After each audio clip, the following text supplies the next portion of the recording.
All right, so you're gearing up for that big operations manager interview, huh? Feeling those pre-interview jitters. Totally normal. Well, no worries.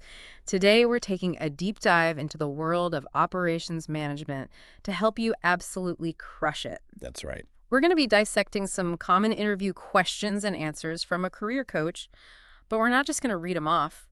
We're going to extract the golden nuggets. Yeah, the insights and skills that hiring managers are really looking for. The stuff that'll make them say, wow, we need this person on our team. Exactly. Okay, so let's paint a picture. You're sitting across from the hiring manager, and they ask, tell me about your experience with managing budgets and financial forecasting. Classic question. Right. Now, you could just say, yep, I've done budgets, but... It's way more than that. They want to see how you think strategically about finances, that data-driven decision-making. And our career coach's sample answer illustrates this perfectly. They talk about working with department heads to gather those detailed expense and revenue forecasts. Yeah, that's important. But here's the real kicker. They then go on to analyze that data, spot any potential problems, and use it to make informed financial forecasts throughout the year. They're not just setting a budget and forgetting about it. Right. It's about being proactive. And that's the difference between managing a budget and owning it. You're demonstrating that you understand the financial heartbeat of the company. I love that. Owning the budget. Okay, so now let's say the interviewer shifts gears and asks, imagine you're in charge of the company's resources people time budget. How do you make sure those resources are being used efficiently? Now we're talking resource allocation. This is where things get interesting. Yeah, it's a real puzzle figuring out how to make all the pieces fit and work towards those company goals. Exactly. And again, our career coach really stresses that data-driven approach. They look at past data, workload trends, all that good stuff to see where those resources are needed most. But it's not just about crunching numbers in isolation. It's about open communication, talking to team leaders and employees, finding out what they're seeing on the ground. So it's a two-way street, like, hey, are you guys overloaded? Do you need different tools to get the job done? Exactly. You got to make sure resources are going where they'll have the biggest impact. That makes a lot of sense. Now, I'm curious, have you ever been in a situation where you had to make tough choices about resource allocation? What were some of the things you considered? Oh, I'm sure everyone has. Right. Sometimes it's about prioritizing those short-term needs, and sometimes it's about playing the long game. Investing in those strategic goals that'll pay off down the road. Now let's talk about something that's inevitable in any workplace. Conflict. Let's say two of your teams are butting heads over a project or a resource.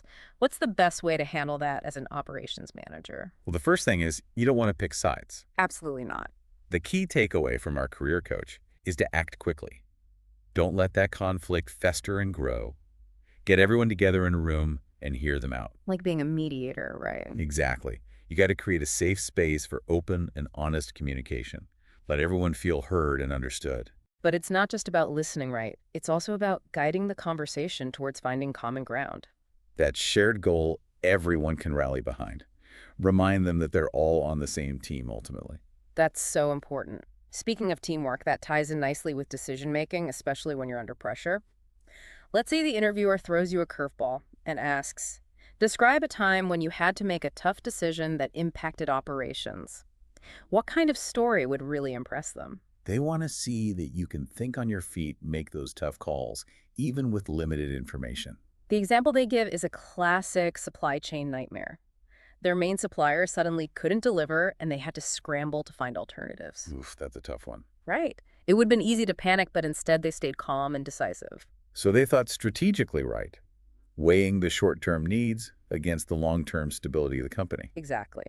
They evaluated other suppliers, assessed the risks and rewards, and ultimately decided to diversify their supply chain to prevent future disruptions. That's smart. And just as important, they made sure to communicate clearly with their team and those new suppliers throughout the whole process. Transparency and collaboration are key. Now, I'm curious for our listeners out there, what's the toughest decision you've ever had to make on the fly? What did you learn from that experience? I think those are the moments that really shape us as leaders. Absolutely. Okay, let's tackle two biggies at once. Setting performance metrics and managing underperforming employees. How do those two connect in the mind of an operations manager? They're two sides of the same coin. Performance metrics are how you measure success right. And if someone's not hitting those targets, you need a plan to address it. So it's all about accountability, but in a supportive way. Our career coach highlights the importance of making sure those metrics are aligned with the company's overall goals. Yeah, no point in tracking stuff that doesn't actually matter. Exactly. And get this, they involve the team in setting those metrics. That's a great idea. Right. It creates buy-in and makes everyone feel like they're part of the process. It's that sense of ownership we were talking about. Oh, We're all in this together. exactly. And of course, regular feedback is essential. You can't just set those metrics and forget them. It's about those ongoing conversations, making sure everyone's on track and providing support when needed. Absolutely. Now, what about when an employee is underperforming? Our career coach gives an example of someone struggling with time management. Happens to the best of us. Right. The important thing is to address the issue constructively. It's not about blaming or shaming. It's about being a coach and helping them improve. Exactly. Offer resources, create a supportive environment, and focus on finding solutions. A good manager helps their team members shine. I love that. All right, let's shift gears a bit and talk about technology. How can an operations manager make technology their best friend? Well, technology is constantly evolving, right? Operations managers need to stay on top of the latest advancements. You don't want to be stuck in the Stone Age while your competition is using all the latest tools. In the sample answer, they talk about implementing a cloud-based ERP system. Now, for those who might not know, ERP stands for Enterprise Resource Planning. Right, and it's basically the central nervous system of a company. It connects all the different parts, finance, inventory, HR, so they can work together seamlessly. And by having all that data in one place, you get a much clearer picture of how things are running. And you can spot those areas for improvement. Exactly. So they mentioned some major benefits like automating those tedious tasks, getting real-time insights from your data, and making inventory management a breeze. I love it. That real-time data is like having a superpower. It is. You can be proactive, make adjustments on the fly, and stay ahead of the game. Now, I'm curious about your experiences out there. Have you ever had a new system implemented at your workplace that either made your job easier or maybe even more complicated? How did you adapt to that change? I think those learning curves are part of the journey. They can be tough, but they often lead to greater efficiency down the road. So true. Embrace the challenge. Okay, last but not least for part one, let's talk about continuous improvement. How do you create a culture where everyone's always striving to do things better, smarter, faster? It's about cultivating that growth mindset. Yeah. Where people are excited to learn, experiment, and yes, even fail sometimes. Because failure is just a stepping stone to success. Exactly.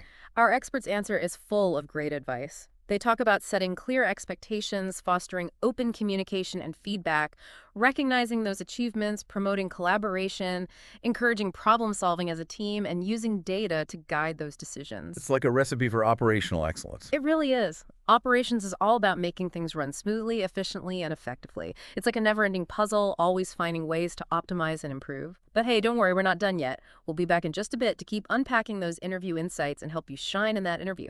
See you soon. See ya. Welcome back to our Operations Management Interview Bootcamp.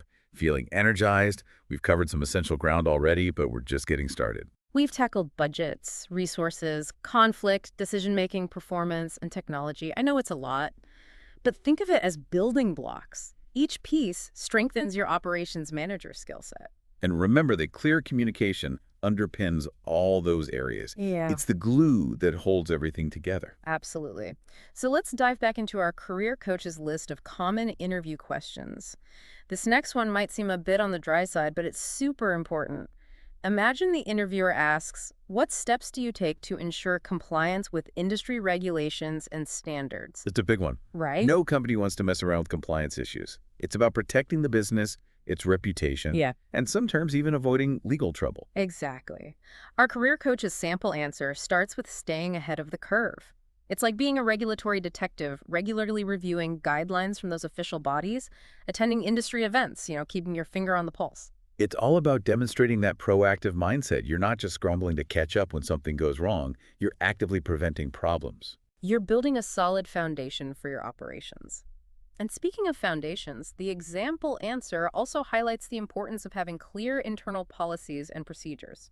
Think employee handbooks, training programs, regular internal audits to keep everyone on track. It's about creating a culture of compliance where everyone understands the rules of the game and why they matter. Exactly. Okay, so let's talk efficiency.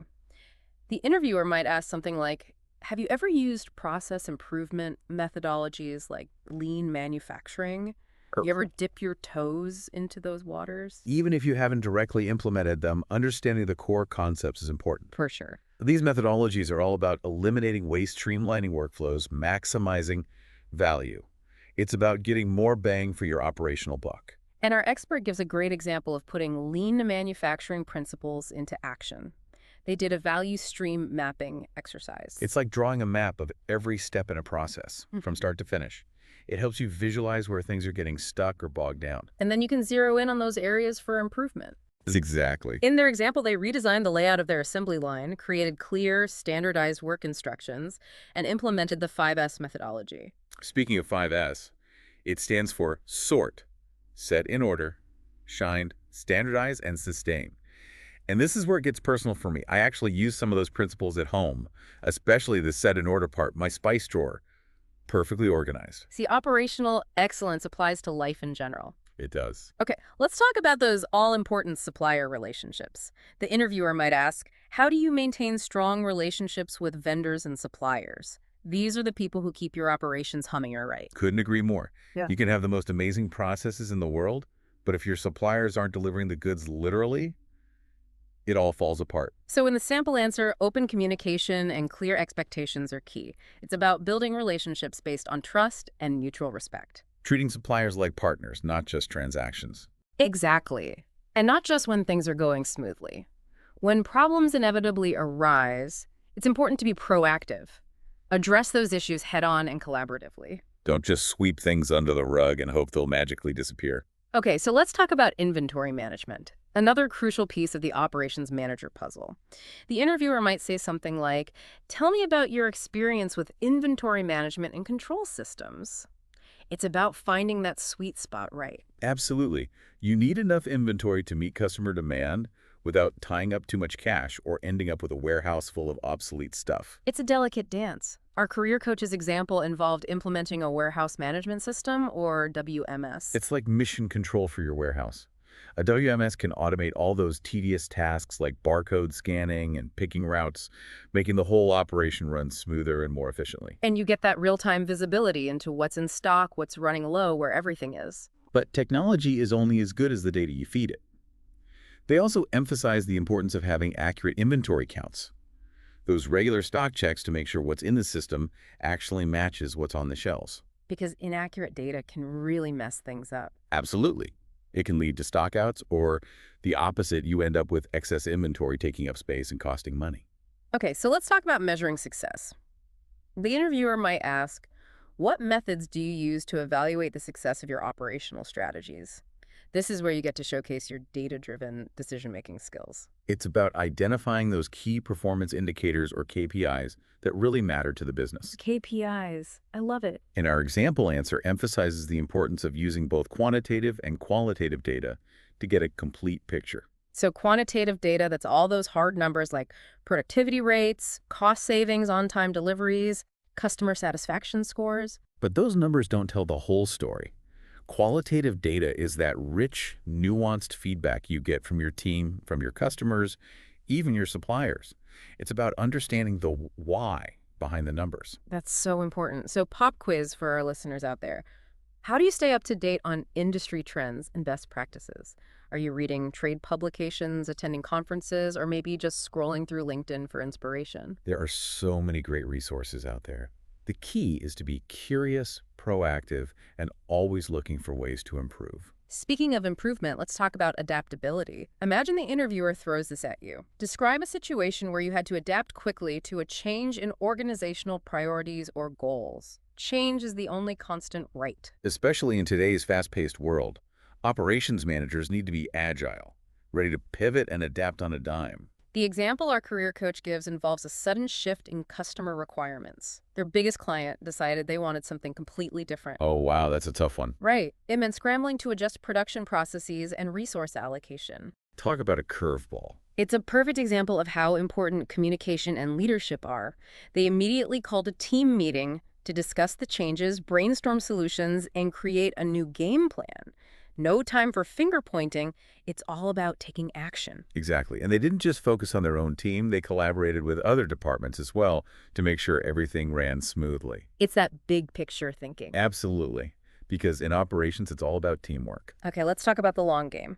The interviewer might ask, how do you balance those short-term operational needs with long-term strategic planning?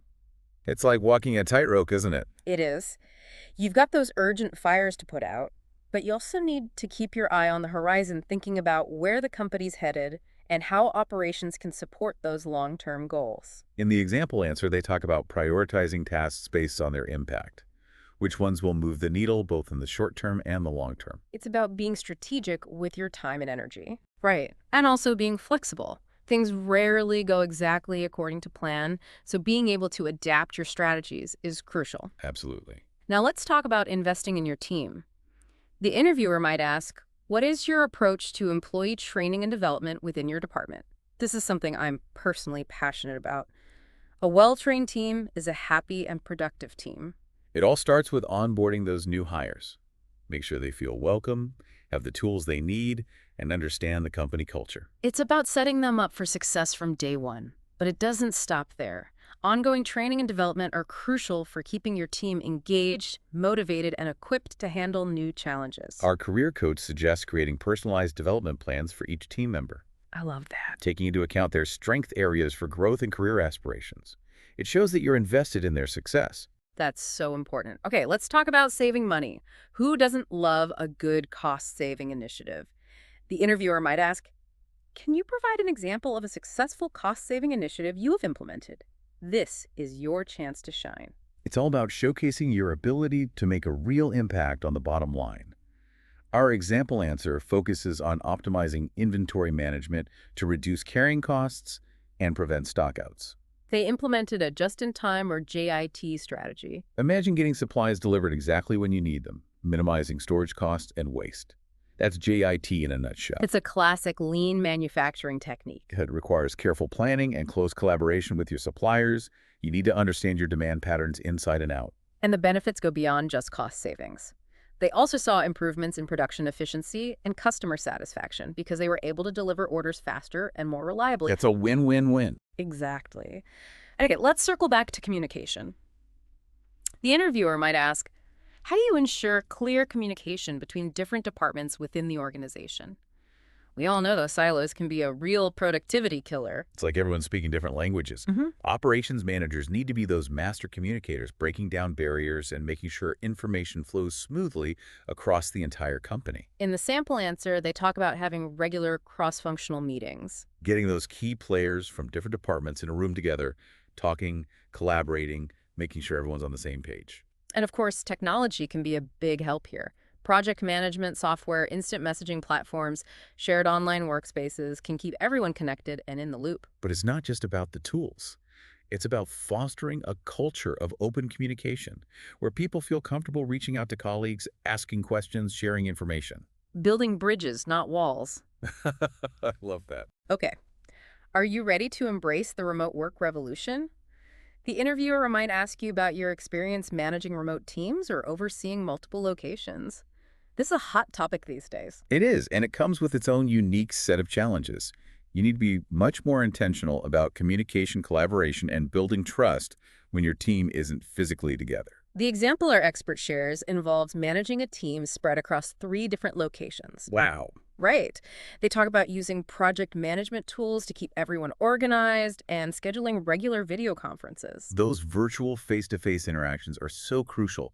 They help you build rapport and prevent misunderstandings. You can pick up on those nonverbal cues that get lost in emails and texts. Exactly. And they didn't just rely on technology. They made a point of visiting each location periodically, which shows a real commitment to understanding the unique challenges and perspectives of each team. That kind of effort goes a long way in building trust. Okay, story time.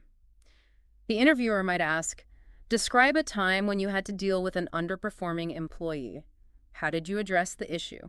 This is a tough one, but it's something we all face at some point. It's one of those situations every manager dreads.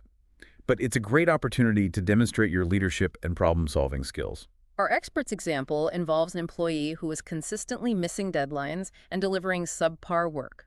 Now it would have been easy to jump to conclusions or get frustrated. But they took a more empathetic approach. They started by having a one-on-one conversation with the employee to understand what was going on. not to reprimand them, but to figure out the root cause of the problem. Was it a lack of training? A personal issue? A mismatch in I skills? wanted to understand the why. Exactly. And it turned out the employee was struggling with time management and prioritization. So they worked together to create a structured work plan, set clear expectations, and provide additional support. It's about being a coach, not a dictator. You want to help your team members succeed. Okay, so let's wrap up this section with a question that's all about continuous improvement. The interviewer might ask, how do you create a culture of continuous improvement within your team? It goes beyond just implementing a few process changes here and there. It's about fostering that growth mindset where everyone is constantly looking for ways to do things better, smarter, more efficiently. Our career coach's answer is packed with wisdom, so listen closely. They talk about setting clear expectations, encouraging open communication and feedback, celebrating successes, promoting collaboration, encouraging problem solving, and using data to guide those decisions. It's like a recipe for success. It really is. And most importantly, they talk about creating a safe space where people feel comfortable sharing ideas, experimenting, taking risks without fear of judgment. Because you never know where that next brilliant idea is going to come from. So true. Now take a moment to reflect on your own experiences. Have you ever worked in an environment that truly embraced continuous improvement? What made it so special? Welcome back to the final part of our operations management interview prep. Ready for the grand finale. I think so. I hope our listeners are feeling like operations manager pros by now. I know I am. We've covered so much ground. Yeah. But let's shift focus now. It's all about you shining in that interview. Picture this. You're in the hot seat, and the interviewer asks, what are some key performance indicators or KPIs that you track regularly? Oh, this is a good one. They want to see that you understand how to measure success, that you're data-driven. Exactly. And our career coach gives some great examples in their answer. Things like productivity, on-time delivery rate, inventory turnover, employee satisfaction. Yeah, those are the vital signs of a healthy operation. Let's break those down a bit. Productivity, it's about getting the most out of your resources, people. Time, materials, all about efficiency. Right? And on-time delivery. That's crucial for keeping customers happy. Nobody wants to be known for missed deadlines. And inventory turnover. We talked about that earlier. Making sure you have enough stock, but not too much. It's a balancing act. And then employee satisfaction. Yeah. Happy employees are productive employees. So true. A great operations manager knows that happy employees are key to a successful operation. Okay, so let's move on to project management. The interviewer might ask something like, can you talk about your experience with project management tools and methodologies? They want to know you can handle those complex projects. Right, and our career coach mentions agile project management in their answer. It's all about flexibility, collaboration, and continuous improvement. And they also throw in some handy tools like Trello or Asana. Those are great for task management. Or Gantt charts for mapping out those timelines. There are so many project management tools out there. The key is finding what works for you and your team. Exactly. Okay, so let's go back to that balancing act for a second. What if the interviewer asks, how do you manage the balance between quality control and meeting production deadlines? That's a tough one. It is. You want to deliver things quickly, but you don't want to sacrifice quality. Our career coach really emphasizes communication and setting realistic expectations from the get-go. No surprises. Exactly. And monitoring progress is so important. You got to be able to spot potential bottlenecks and adjust as needed. Be proactive. Speaking of proactive, let's talk about customer feedback. How important is that in your operational decision-making? Customer feedback is gold. It's like having a direct line to the people you're serving. Right. So you need to actively seek out that feedback. Surveys, social media, whatever it takes. But it's not enough to just collect it. You have to analyze it and use it to make improvements. Close the loop. Okay, now get ready to think on your feet because the interviewer might ask something like, describe a time when you had to make a quick decision without all the information. Oh yeah, those pressure cooker moments. Our expert gives an example of a sudden equipment malfunction on the production line. Oh, no. Talk about stress. But they didn't have time to wait for a full diagnosis. They had to act fast. So what did they do? They made a judgment call based on what they knew, reassigned some staff, and got the maintenance team working on the problem. Not perfect, but it kept things moving. It's about being decisive, even when things are uncertain. Okay, let's talk about change management. How have you successfully managed change within an organization. Change is inevitable, right? It is, but it doesn't have to be chaotic. Exactly. So the example they give is about implementing a new inventory management system. Yeah. Big change. Definitely. They talk about careful planning, clear communication, and training for everyone involved. And flexibility. Things rarely go exactly to plan. So true. All right, last question. How do you keep your team motivated and performing at their best? This is where your leadership skills come in. Our expert highlights setting clear goals, providing feedback, celebrating wins, and fostering open communication. And don't forget about professional development. It's about showing your team that you care about their growth. Okay, final question, and it's all about you. How do you measure your own success as an operations manager? Take a moment to really reflect on that. What does success look like to you? In the example answer, they focus on both the numbers like efficiency and productivity and the human side, things like team morale and job satisfaction. It's not just about hitting those targets. It's about creating a positive and fulfilling work environment. Couldn't have said it better myself. And that brings us to the end of our operations management interview prep deep dive. I hope our listeners are feeling confident and ready to rock those interviews. We've got this. Remember, be confident, be passionate, and let those hiring managers see what an amazing operations manager you are. Good luck, and remember, stay curious and keep diving deep into the world of operations.